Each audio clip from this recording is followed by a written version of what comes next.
जो गलतियाँ या पाप कर्म मनुष्य ने पूर्व जन्मों में किए, वैसे ही पाप कर्म व गलतियाँ इस जन्म में भी होगी, इसकी पूरी संभावना होती है। शरीर भाव में किए गए कर्म ही पाप कर्म या पुण्य कर्म हो सकते हैं, क्योंकि दोनों ही कर्म में के साथ किए जाते हैं। मनुष्य के प्रश्न जहाँ समाप्त होते हैं, आत्मिक प्रगति वहाँ से ही प्रारंभ होती है।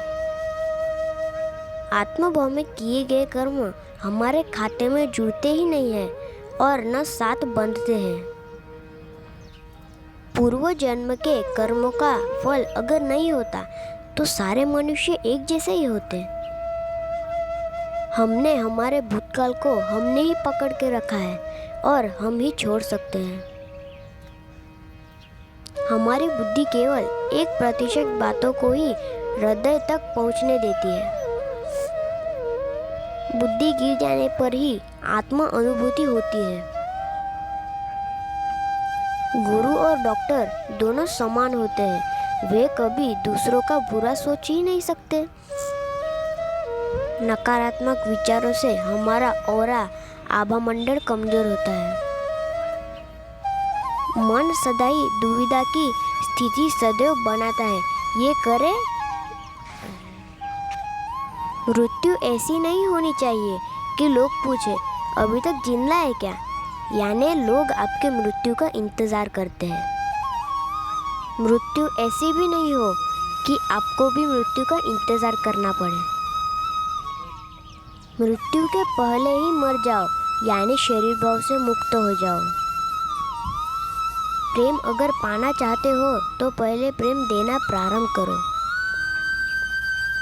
पतझड़ आई है तो भी धीरज रखो, अब नई कोपल भी आने ही वाली है। वक्त कभी भी एक सा नहीं रहता है। आपको कुछ ज्ञान नहीं है, यह शर्म की बात नहीं है। आप कुछ ज्ञान पाना ही नहीं चाहते, यह शर्म की बात है।